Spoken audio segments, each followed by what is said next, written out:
Fabricated সার্ভিসটা একটা খুবই ভালো পদক্ষেপ যেটা বিএসআরএম নিয়েছে। কারণ হলো কি, আপনি একটা বিম দেখছেন, একটা স্ল্যাব দেখছেন, রড দেখছেন, কিন্তু রডটা কিভাবে বাঁধতে হবে, কোন জায়গায় ওটা জোড়া লাগানো যেতে পারে এবং কতটুকু বাঁকা হবে, এগুলো কিন্তু সবই স্ট্যান্ডার্ডে বলে দেওয়া হয়েছে।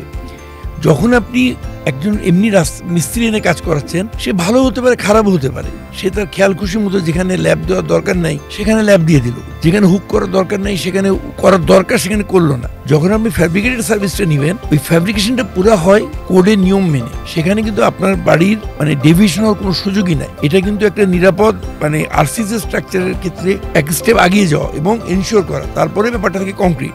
কোনো ক্ষেত্রে কংক্রিট রড দুটাই গোলমাল হয়ে যাচ্ছে, অ্যাটলিস্ট রডের ক্ষেত্রটা এনশিওর করা যায় এবং এটা মানুষের ইউজ করা যায়, এটা ওয়েস্টেজ কমে এবং কাজটা কোয়ালিটি কন্ট্রোলের ক্ষেত্রে এটা একটা বিরাট কথা।